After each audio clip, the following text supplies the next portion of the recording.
कीजिए कि अर्ज करता हूँ कि सुकून की छाँव हो जिसमें वो साहिबान तो दे, सुकून की छाँव हो जिसमें वो साहिबान तो दे, मेरे खुदा मुझे थोड़ा सा आसमान तो दे। सुकून की छाँव हो जिसमें वो आसमान तो दे, मेरे खुदा मुझे थोड़ा सा आसमान तो दे। और जिस शेर को सुनाने के लिए मैंने ये मतलब आपकी खिदमत में अर्ज किया था वो पेश करता हूँ कि सुकून की छाँव हो जिसमें वो साहिबान तो दे, मेरे खुदा मुझे थोड़ा सा आसमान तो दे।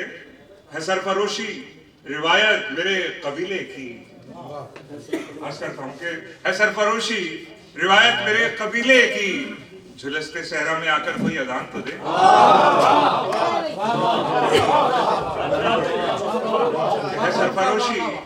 है सरफरोशी।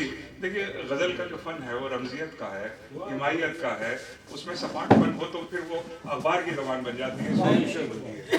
अगर और फिर जाहिर सी बात है आजकल जिस तरह से शायरी की ज़बान को अखबार की ज़बान में तब्दील किया जा रहा है वो जरा सा थोड़ा सा हम जैसे लोगों के लिए परेशानी का सबब बनता है। तो फिर अखबार ही पढ़ लेंगे तो शायरी क्यों सुने भाई, ये तो बता दीजिए। तो गजल के शेर में अगर वो रमजियत ना हो, वो हिमायत ना हो तो फिर बेकार की बात है। और देखिए और दो तीन शेर और सुनिए कि मुलाहिजा करें कि थोड़ा सा अलग तरह का टेस्ट है, वो सुनेंगे आपके। कोई कब जान के सरगर्मे सफर होता है, कोई कब जान के सरगर्मे सफर होता है, घर तो जैसा भी हो हर हाल में घर होता है। कोई कब जान के सरगर्मे सफर होता है, घर तो जैसा भी हो। और ये शेर देखिए नए जमाने का शेर है, मुलाहिजा करें कि मरहले इश्क के सब नेट पे तय होते हैं। मरहले इश्क के सब नेट पे तय होते हैं, अब किताबों में कोई फूल न पर होता है।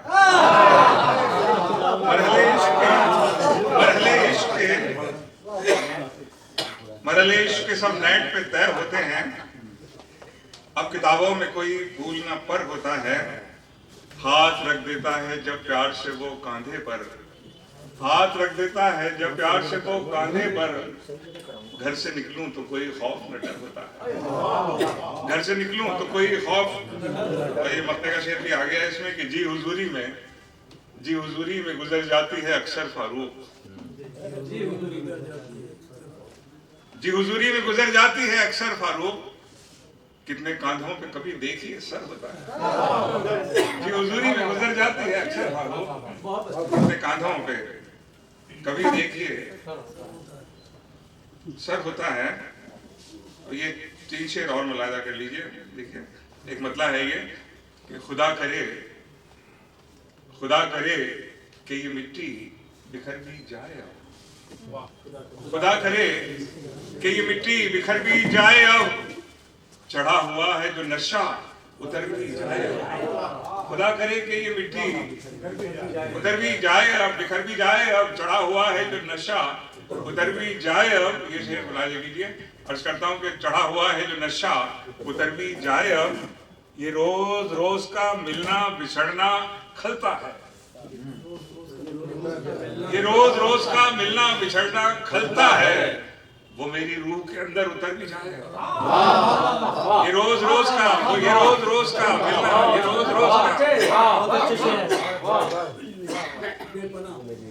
रोज का मिलना बिछड़ना खलता है, ये रोज। और बुलाने कीजिए कि वहां वो ऐसा एक जमाने में मैं ये शेर आफ्ताब को देख के पढ़ा करता था मुशायरे में कि वहां वो चांद सा चेहरा है मुंतजिर इसका, वहां वो चांद सा चेहरा है मुंतजिर इसका, कहो ये शायरे आवारा घर भी जाए।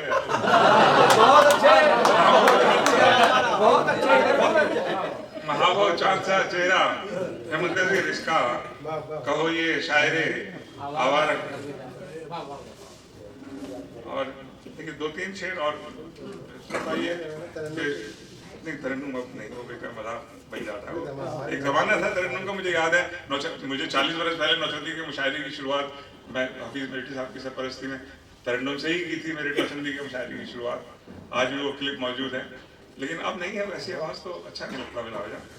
देखिए ये 3-4 शेर और सुनिए जरा सा, थोड़ा सा अलग मिजाज की शायरी है ये, तो मतलब मुलाहिजा करें कि ये शहर बड़ा हाईली कल्चर्ड सिटी था, आप तसव्वुर नहीं कर सकते।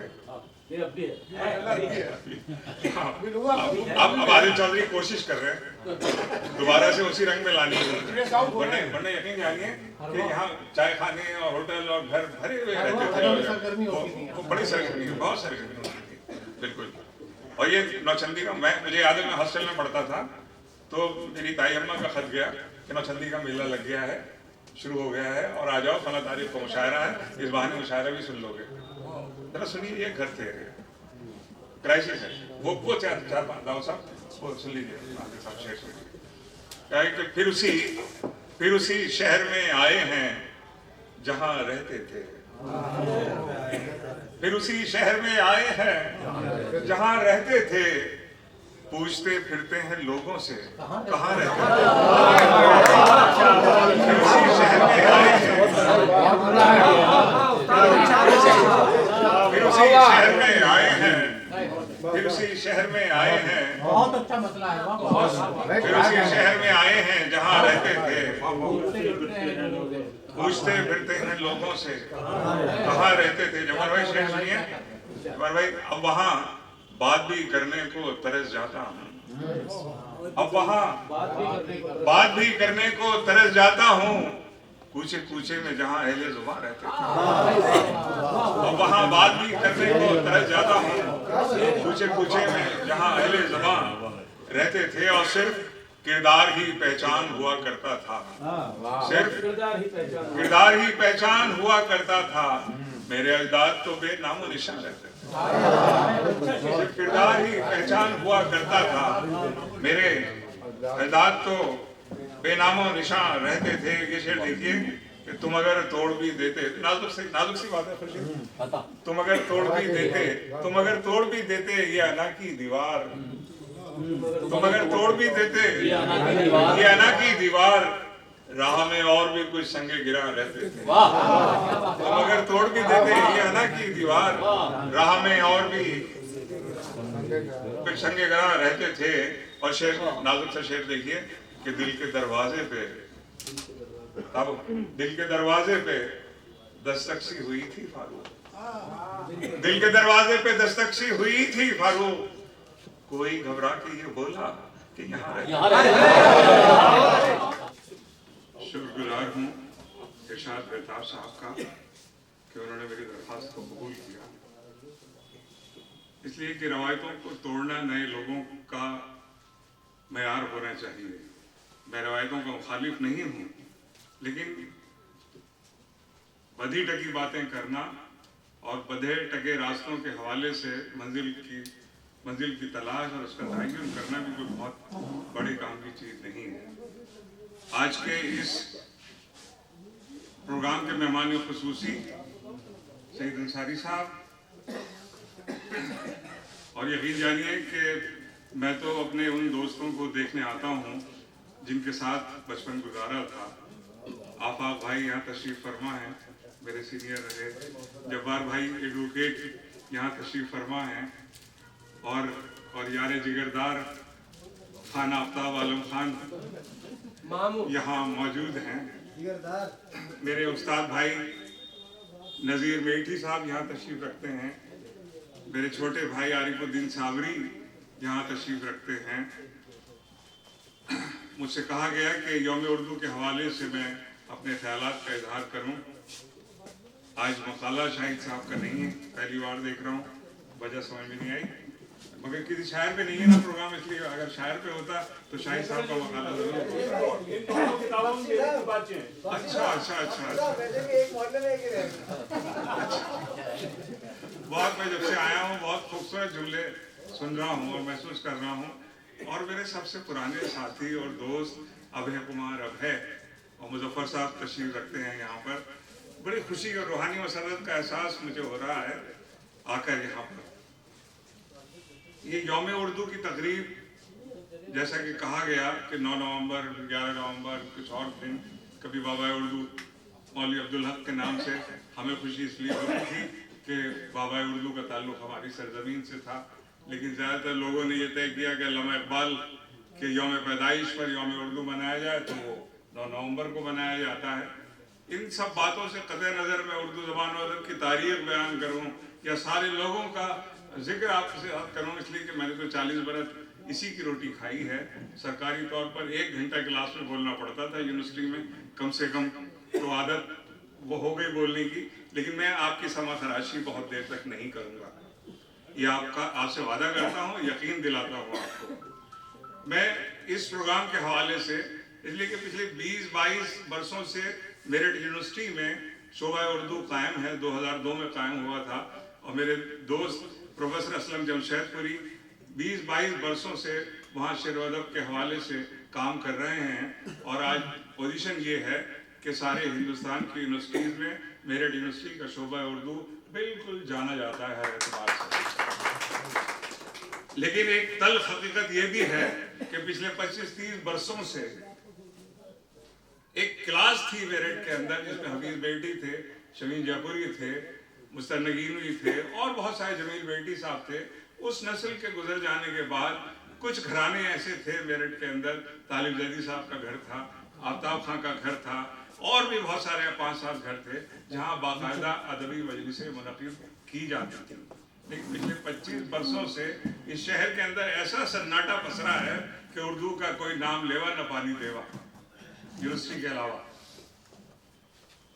मुझे खुशी होती है और वो मेरे जहन में मिसरा आता है कि पासबा मिल गए काबे को सनम खाने से, जब मैं आदिल चौधरी के हवाले से बात करता हूँ।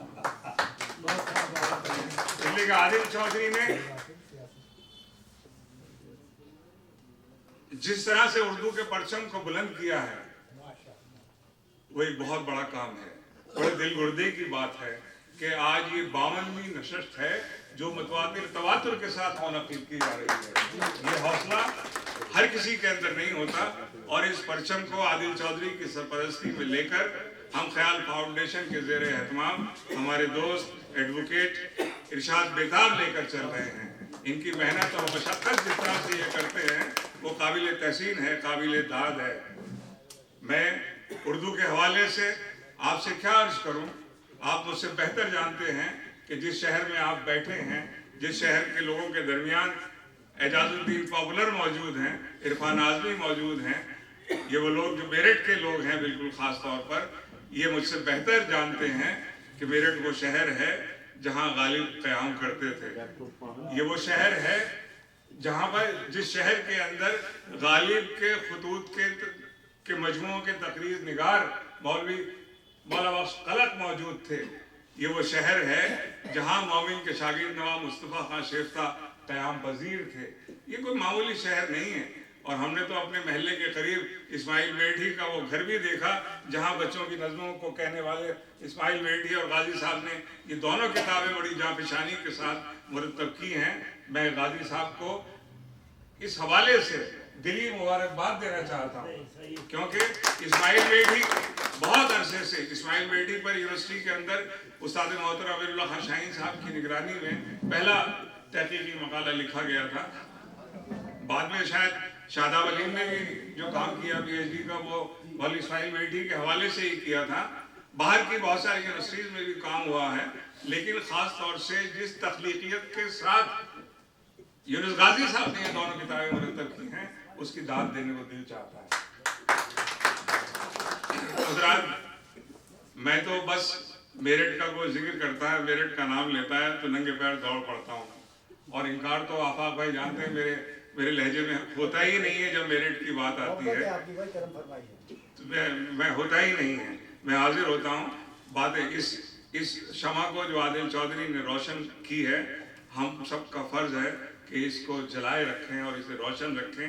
इसलिए कि कुछ तल्ख बातें हैं जो मैं कहना चाहता था, लेकिन ज़रूरी नहीं है कि खुशी के मौके पे वो बातें की जाएं। इसलिए कि यूपी वालों ने जिस तरह से उर्दू को अपने घरों से धुतकारा है, मैं कोई ऐसा लफ्ज नहीं बोल रहा हूँ, जानबूझ के कह रहा हूँ। यकीन जानिए, आपने घरों को 50-60 वर्षों में आपने अपने घरों से उर्दू को धुतकारा है।